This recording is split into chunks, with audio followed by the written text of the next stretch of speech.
We are going to continue following breaking news here. Right now, a homicide investigation underway in Claremont. CBS 8's Dana Marie McNichol is live on Bowdoin Avenue between Derrick Drive and Lyric Lane, and we just got an update, Dana Marie. Yeah, that's exactly right. Just moments ago, we spoke to a homicide detective who described what they found here at the home in Claremont and what seems to be a very gruesome scene. When they arrived, officers contacted a 28-year-old Hispanic male in the driveway. He was armed with a knife. He had blood on his person. Officers took that male into custody without any incident. They went inside the residence, found a obviously deceased male suffering from multiple stab wounds. Also inside the residence was several other residents that lived within the home. At this point, we've determined that all the people in the residence know each other. There's no suspects that are outstanding. Now, police don't know exactly what caused this stabbing this morning, as the investigation is in the initial stages. The police say the suspect and victim doesn't seem to be a father-son relationship, although they both appear to live in the home. Now, I actually spoke to the son of the 67-year-old man, who told me this is extremely shocking and unexpected. He last spoke to his father yesterday and everything seemed to be normal. Now, someone in the home called 911 after hearing an argument this morning. Again, to recap, police found a 28-year-old man with a knife covered in blood outside the home, with a 67-year-old man dead inside with stab wounds. Police say they seem to be related and both live here on the 51 block of Bowdoin in Claremont. Police also say they will be on scene all afternoon investigating this. Of course, we will be here continuing to get as many answers as we can, giving you live looks every half hour and updates when we have them. But of course, here in Claremont, a very active scene as this homicide investigation continues. I'm Dana Marie McNichol reporting live. Dana Marie, thanks for the update. And new numbers this morning. Local doctors say they are seeing an alarming amount of new cases from falls and injuries at the border wall. UC San Diego Health says trauma-related incidents due to falls at the border wall 5 times higher between 2019 and 2021 than from 2016 and 2017. The chief medical officer of acute care at Scripps Health says this directly correlates with the increased height of the border wall. She also says this is putting excess strain on the healthcare system. We just have to think about all the repercussions, not just alone of the border patients that are getting injured, but how it affects other patients as well. The height of the border wall was increased through the San Ysidro and El Centro area in 2019. This morning, the San Diego chapter of the Council on American Islamic Relations condemning the alleged bullying of an Afghan-American student. Now, video shows a student at Del Norte High School being shoved during a confrontation. That student claims he's facing racial attacks. However, the parent of one of the students being accused of bullying says the video is not what it seems. The school says these incidents were investigated and consequences were handed down. But CARE says that's not enough. In a statement, they say a school must be a supportive space of trust and respect. We invite the Poway Unified School District staff and administration to launch a series of learning sessions offered by CARE San Diego so that they're equipped to handle such matters when an issue arises.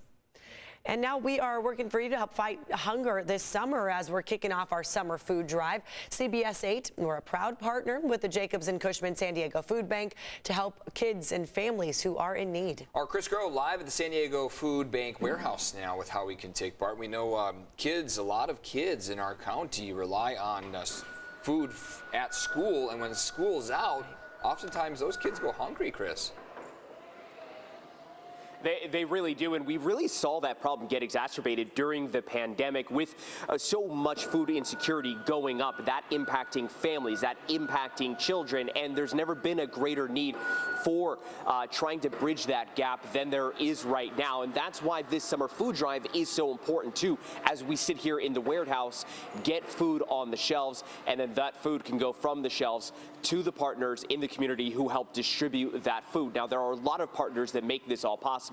PNC, Vons, and Albertsons. And Alan joining me right now from PNC Bank. And Alan, when we're here in the food bank and we're seeing all of the action going on right now, what's going through your head? Because it's one thing to partner with the food bank and we have this great cause here, but we're seeing the inner workings of everything kind of going on right now. Yeah, I think it's really just the immense need that's out there. You know, we were talking about this earlier. Pre-pandemic, they were serving 300,000 people a month. Yeah. Post-pandemic, they're up to 500,000 people a month. So significant growth. They've almost doubled who they're serving.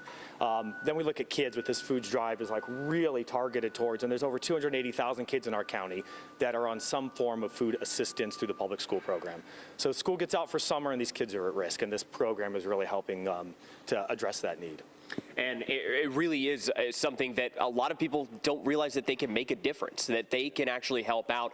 And that's something that as partners, again, we want to make sure that everyone here at home is looking at. And Debbie, here from Vons and Albertsons, how many people just go to Vons and Albertsons, even for the simplest of things, right? They want to pick up the magazine, they want to grab maybe even just a soda at their cash register, but they can make a difference for so many families by making that donation, right? How easy is it? It's super easy. Just at every register, at the pin pad at checkout, you just pick one of the denominations, $5, $10, or $15, or any denomination, and make a donation right then using your card. And I want to show people as we come back out here live again, we've put out some of the foods again that the food bank tries to get when they're talking about these donations. These can really help because these are so efficient. That's the #1 word that they use to describe these type of foods when we're talking about dry pastas, canned meat, canned vegetables, as well as peanut butter. And this really is so simple when you're going down these aisles to make sure that you find these foods, right? It is, and it's just things that you'd put in your pantry at home that can make a meal. That's what the food bank is looking for, items that will last a long time. You know, a can of tuna or a can of chicken, it makes sandwiches, it makes a dinner, it makes a casserole. Lots of things that people can do with this and stretch it out. Yeah, and again, that's what it's all about. So again, Nourishing Neighbors, this summer food drive, it's going to be going on with the idea here to, again, help restock the shelves here at the food bank to make a difference for the community partners, again, who help then distribute that food to those families in need. Eric and Netta. I like seeing all the options, the ideas there. Yeah. Chris Grove, thank you very much. Yeah, that peanut butter certainly goes a long way. I know they've mentioned that in the past. Thanks for that, Chris. Well, May is Asian American and Pacific Islander Heritage Month, so we are highlighting some of San Diego's AAPI-owned businesses all month long. We have so many here in town, and today we're featuring Hug Thai Express. This is a new Thai restaurant opened during the pandemic. Many recipes come from the owner's mother-in-law, who opened her own restaurant in Thailand a decade ago. Their most popular dishes channel that authenticity. The most popular dish is going to be drunken noodles, that's for sure. Yellow curry, and crispy basil chicken. So those three we sell a lot. Okay, yeah, I'd like to try all of that. Thank you. Chicken sounds good. So good. Drunken noodles, yes, please.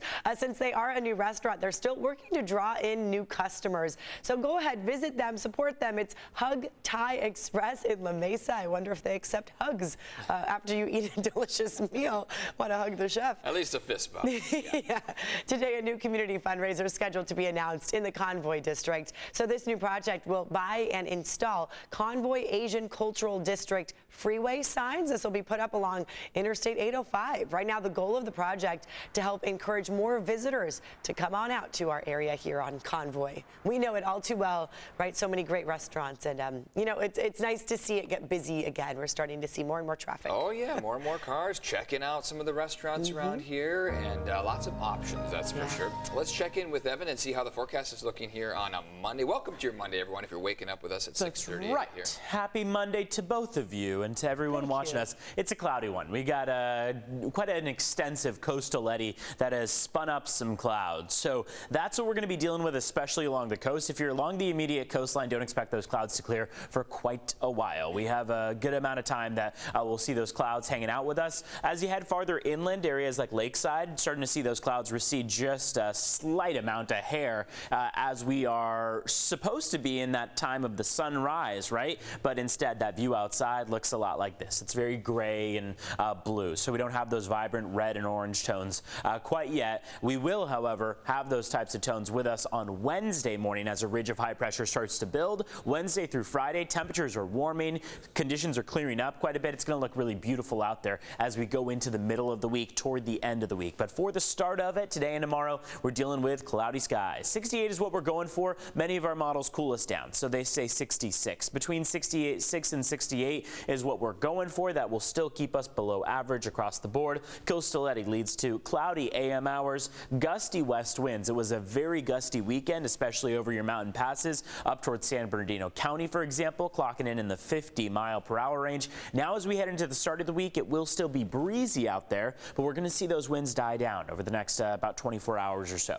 Cool to start the month of May. That's where we're at now, but by the time we get to that midweek point, we'll see those temperatures really jump, mid-70s along the coast, mid-80s inland. So we'll see a nice warm up on the way. For today, though, partly cloudy skies. That's the big picture out here. 66 along the coast, 72 inland, 65 for your mountaintops, and upper 90s for your deserts. Looking really good out there with those partly cloudy skies. Those mid-90s turn over to triple digits. 105 is going to be that peak as we head into Wednesday and Thursday of this week. It's 6:40 right now. Let's take a look at what's going on the roads out there.